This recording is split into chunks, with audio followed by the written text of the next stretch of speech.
I am Community Chloe of Radio 1 Richmond Stations, and Her Story RVA, we're back, is a virtual women's empowerment series curated with Black women in mind. This episode is sponsored by Virginia Neonatal Perinatal Collaborative. We are back with Her Story RVA.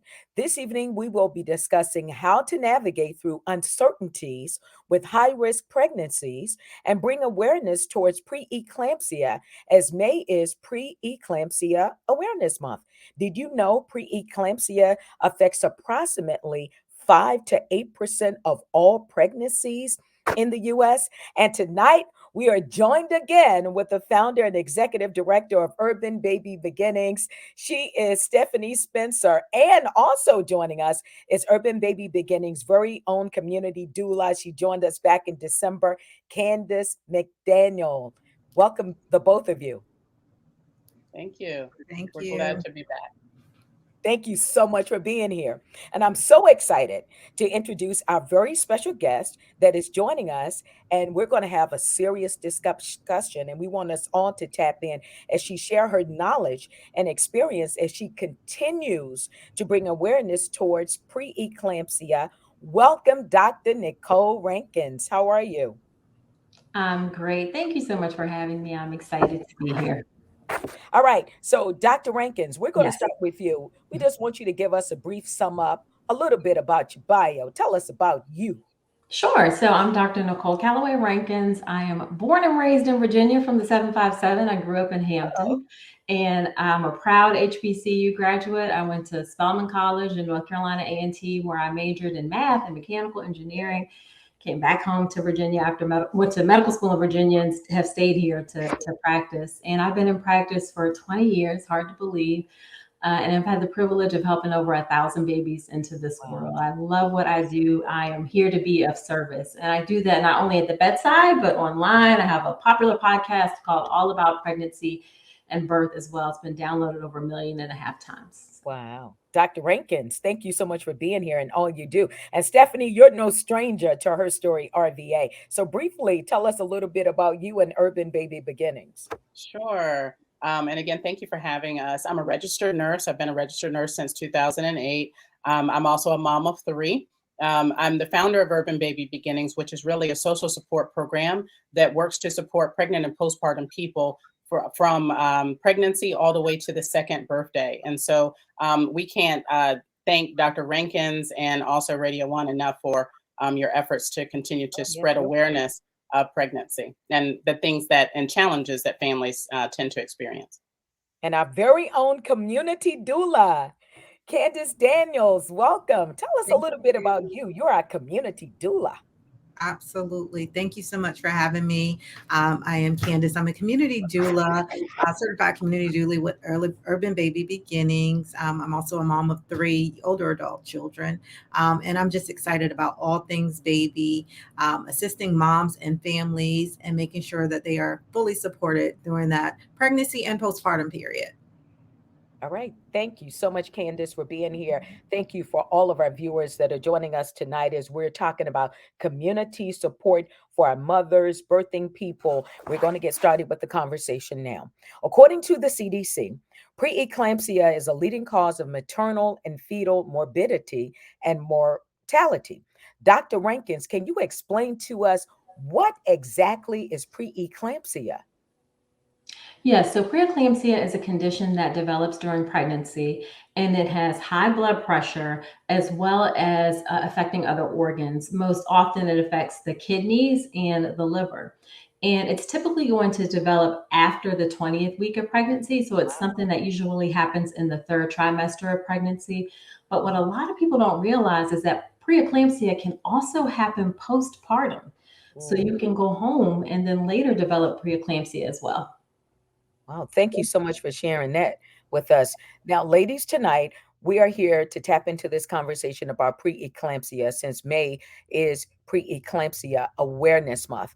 Now, in your own words, can you explain to our listeners why this awareness is so important? Let's start with you, Stephanie, Candace, and then Dr. Rankins. I think one thing that people don't realize is that the diagnosis of preeclampsia has lifelong implications as well. And so we want to be sure that people are connecting with their providers and getting the support that they need so that they know what that means. But also, too, the implication to pregnancy and the postpartum period, can affect someone's health and it can affect their baby's health. And so we want people to know why it's important to engage with their providers early on and when they recognize that there are challenges so that we can have healthier outcomes. Candace? As a doula, I think it's very important. I get to see firsthand the impact of preeclampsia. I also see that things change very quickly when we're dealing with the diagnosis of preeclampsia. So knowing those symptoms and having those conversations with your doctor so that you can get a plan of action is very important before we go into crisis mode. Thank you, Candace. And Dr. Rankins? Yeah, I want to reiterate what Stephanie said. We don't appreciate the long-term implications of preeclampsia well after your pregnancy. It does lead to an increased risk of heart disease later in pregnancies, or later in life, rather. So you definitely want to monitor that. And then the other reason we need to bring awareness to it is that, unfortunately, we as a medical profession don't always pay serious enough attention to preeclampsia. It's one of the reasons that pregnancy problems and mortality happen is because things aren't recognized, treated in a timely fashion. So I want everyone to have this information so that you can advocate for yourself if need be, because it can truly be life or death. Is there more research being done when we talk about the science? Does the preeclampsia, has it affected any babies that you know of? Yeah, so preeclampsia is primarily a condition that affects the mother. So Yeah. it affects the mother, but then it can have some impact on the placenta, which can lead to issues with the baby's growth. It can lead to the placenta not providing enough nutrients to the baby. But most often, if preeclampsia, after it affects mom, it can affect the baby's growth, will be the next issue that can happen. Okay. Dr. Rankins, thank you so much. Preeclampsia is more common in first-time pregnancies, women carrying multiple fetuses, and women who have certain underlying medical conditions such as chronic hypertension and diabetes. Stephanie, can you touch on this and the type of resources and services MQCA and UBB provides for women with preeclampsia?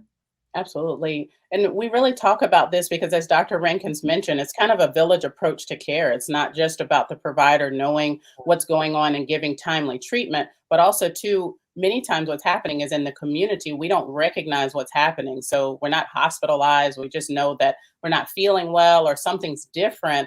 And we're not really connecting the symptoms to the potential that there's an issue such as Yeah. preeclampsia. There are a lot of resources. There's a Preeclampsia Foundation or preeclampsia.org that gives information about preeclampsia for workforce providers, such as doulas and others who may need to know what to do. But also for the moms, we really talk about our home visiting programs, Urban Baby Beginnings being one of them, and our community doulas as peer support. Because when we're not sure, often enough, what we do is we reach out to a trusted member that maybe has been working with us in the past Yeah. to say, hey, Yeah. what do you think?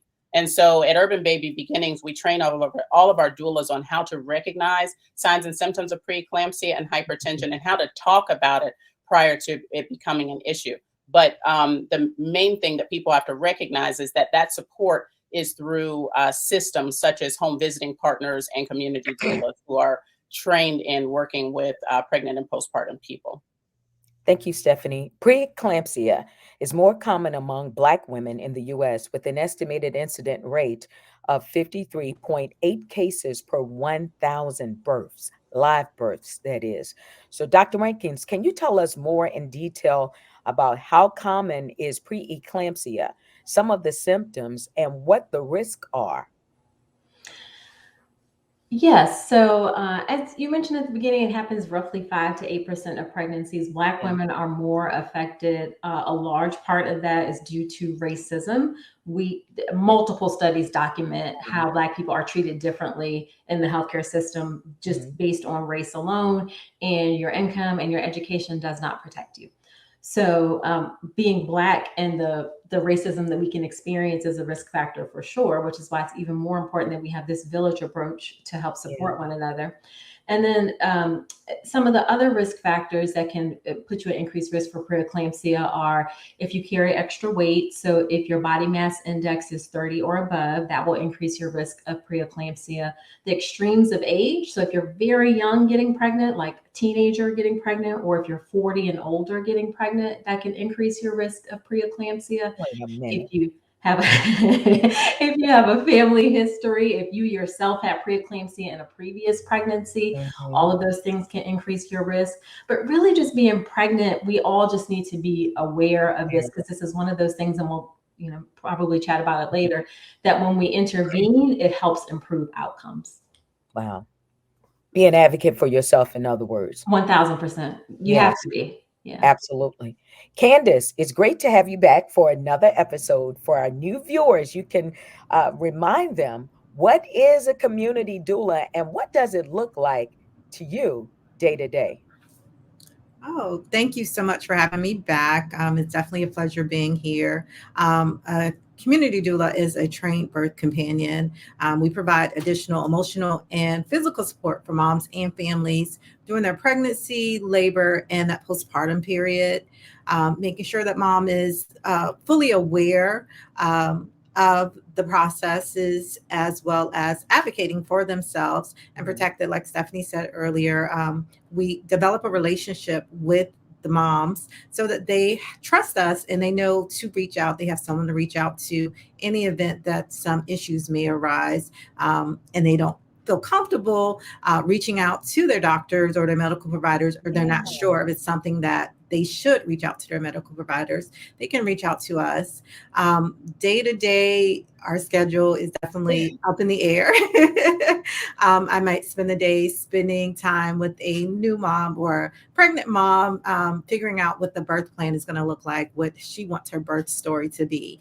And maybe in a labor, actually helping mom and families physically getting through the labor to bring in a healthy baby, or that postpartum period, checking in with mom, doing wellness checks, lactation support for moms, making sure baby's eating Wow. well, and mom is taking care of herself and not feeling overwhelmed. And also looking for those signs and symptoms of preeclampsia or some of the other health issues that may affect postpartum moms.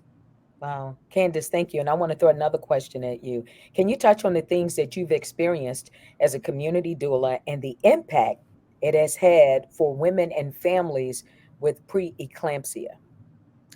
Absolutely. I think, as I said before, preeclampsia, it can change that birth story very quickly. When we see moms that get preeclampsia, especially later on when they are experiencing those severe health effects, things change very quickly, which is one of the reasons why we want moms to recognize those symptoms so that they can speak with their healthcare provider and get a plan of action.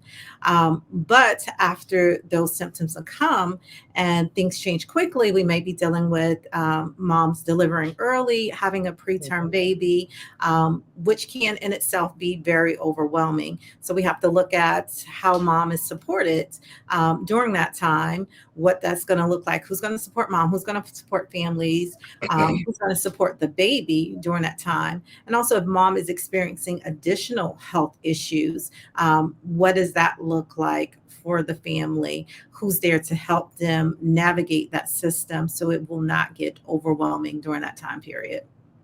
Thank you so much, Candace, our community doula.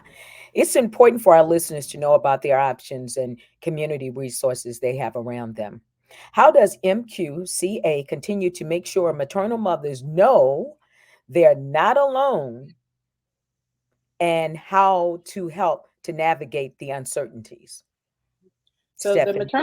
the Maternal Quality Care Alliance was built by 6 founding partners that have statewide presence, and they provide direct support and resources to individuals and communities. And the reason why it was so important for us to come together is that, based on just the voices of many moms across the state, that was the one thing that they elevated, was that they didn't know what the support systems were and what the structures were.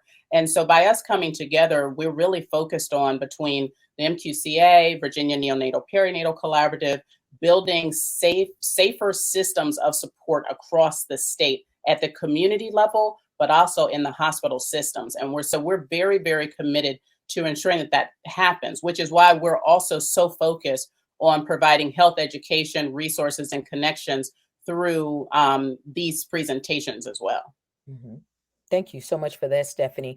Can you share with us what are some signs and symptoms of preeclampsia and how early detection and prompt management can help improve outcomes for both the mother and baby, Dr. Rankins? Yeah, so this is really important. First, you have to have high blood pressure. So if that top number, that's systolic blood pressure, if that top Mhm. number is 140 or above, then that's concerning. If the bottom number is 90 or above in pregnancy, that's concerning. If Mhm. that top number is 160 or above, that definitely needs to be treated right away. That puts you in danger territory of a seizure or stroke. That's called eclampsia. That increases the risk for that. That's severe preeclampsia. And then if that bottom number is 110 or above. So really, if you just remember 140 over 90, anything above that is concerning. Some other things you may see are protein in your urine. You may have visual changes where you're seeing spots or something just looks funny or blurry. Headaches are a common sign of preeclampsia, and it's headaches that aren't relieved by Tylenol. So if you have a headache and you try some Tylenol and it goes away, then that is probably not preeclampsia. But if you have a headache and it sticks around, then that is definitely concerning. Swelling is a symptom of preeclampsia, but swelling is so common that's hard to tease out. I know when I was pregnant, I got swollen, felt like my behind swole the most, but that's a whole other story for another day. Whole nother show. Yes. So swelling can be a symptom as well, but that's really common. So we don't get as excited Yeah. about that. Also, abdominal pain, especially up here in the right upper part of your belly, that's where your liver is. And if you're a preeclampsia can affect your liver. So if you have pain in that upper right part of your belly, that's also a concern. So when you have any of these things, bring those to the attention of your healthcare provider and be persistent and make sure that they're taking it seriously. It doesn't mean that there's nothing going, that there is always something going on, but you just don't want to feel like you're being dismissed. You want to be sure that they're investigating things, they're looking at things, that they're really taking things seriously when you bring your concerns to them. And as you stated, Dr. Rankin, when we're talking about being a self advocate, and a lot of times folks in our community and who are on Medicaid, we need to get them on Medicaid so they can get some of the services. Mm-hmm. But, getting a blood pressure apparatus at home, and if something doesn't happen or something doesn't feel right, and I'm pretty sure you all can attest to that, when you do go back to the doctor and you potentially face that racism, like there's nothing wrong with you, you can say, I did 3 readings of my blood pressure and it's Yes. 140 and 90. We can start Yes. there, Yes, right? absolutely. Okay. Yes. And we're trying to actually give people blood pressure monitors so Uh-huh. that they can monitor their blood pressure at home, give them for free. That was one of the, if you can find such thing, blessings from the pandemic, is realizing that telemedicine and Yeah. helping people do things at home, those things are being developed, and more progress is being made in that area. So you can check your blood pressure at home. Now, you ain't got to be checking your blood pressure, 10, 12 times a day or anything like that. I don't want you to get overly, but yeah, check it in the morning when you wake Yeah. up, check it in the, in the evening, just to keep an eye on it if there are any concerns. Because you have to have something when you go into that doctor. Yes, yeah, you do. And you want to go in and you say, look, I'm concerned. I'm concerned about Yeah. preeclampsia. I'm scared. Make them see you as a human being in front of you who needs help. Most doctors go into medicine because we want to help people. I think for a variety of factors, sometimes we lose sight of what we get into this business for, whether, too many patients or this, that, and the other. So bring it back to that human connection. Doc, I'm concerned because my blood pressure's high. I'm worried about preeclampsia. And I've heard about how scary that is. I don't want to die during my pregnancy. When you say Yes. things like that, it helps people to realize and take things serious. Hope they take note on that. Candace, thank you so much, Dr. Rankins. I really do appreciate you ladies being here today. With the importance of early detection for a maternal mother to know there is someone always there to help in all areas, how could someone go about finding a community doula through UBB? Absolutely. Urban Baby Beginnings, we try to make it nice and easy for community members to get in touch with us. Mhm. Our website, urbanbabybeginnings.org. clients can self-refer themselves. So you don't have to have a referral from your doctor or your medical provider. You can go directly to the website, hit that tab, put your information in, and we will contact you, get all the information that we need, as well as send information to the insurance to make sure you are fully covered. Mhm. Well, Candace, thank you. And even though you do have family, we have villages of families that have been around us. My whole family was there the whole time. But even if you do have that village, it's still, don't you think it's still a great idea to have a doula, Candace? Absolutely. Okay. Absolutely. I tell my clients all the time, I am here to support you as well as your family. I don't take the Oh, place of your family or your partner, but I okay. have a trained set of eyes so I can look for things outside of what your family is viewing. And I'm there to help all of you support the whole family, because pregnancy is a journey for the entire family. Mhm. Wow, we're going to be wrapping up shortly. Dr. Rankin, can you share with our viewers what treatment and prevention for preeclampsia and what does that look like? Yeah, so prevention, one thing I want to echo the importance of a doula. Doulas are not just like we think it sounds good. There's actually Right. research that shows that having a doula improves pregnancy outcomes. So that Mhm. is really important, that village Yeah. approach. Also, with prevention, the only thing that we have shown that can really reduce the risk is taking a baby aspirin during pregnancy. So if you have some of the risk factors, you want to take a baby aspirin. I get DMs about this a lot. People are concerned about whether or not it's safe. It is safe. Baby aspirin starting around 16 weeks of pregnancy, continuing through the end is safe. So take that baby aspirin if you have risk factors. And most Black women are going to have enough risk factors that they should take baby aspirin during pregnancy. And then treatment, unfortunately, the only treatment is delivery. So we try to Mhm. get the pregnancy as far along as we can, but the only Yeah. treatment for preeclampsia is delivery. Dr. Rankins, thank you so much. We're going to be winding down. So we got about 3 minutes to go. I want each of you, let's start with you, Stephanie. How do our viewers gain more access to your resources and services? And if folks have any questions, how can they contact you? Mhm. Stephanie. So the main thing that we always tell people is, regardless of whether or not you know that you qualify or not, the first step is just putting a referral in on our system, Mhm. because we have navigators that connect with services even if you may not qualify directly for ours. And then we also have individuals that can talk through what are kind of the next steps. So what we want to encourage people to do is either go to our website, they can give us a call. We have a 24-hour 24/7 line. They can answer questions related to some of the common questions that families ask and get people connected right away. And then the other thing that we want to be sure of is that folks know that even if you may not have Medicaid, you may have commercial insurance, or you may be uninsured, there are still support systems for you. That's why we want you to go ahead, pick up that phone, go ahead and make that referral in, and we can make those, we can help you to make those decisions about where you're going to go, regardless of what organization that is, and regardless of whatever insurance type you have as well. Thank you so much for that, Stephanie. And Candace, I know you're with UBB, but any particular access to resources for our viewers?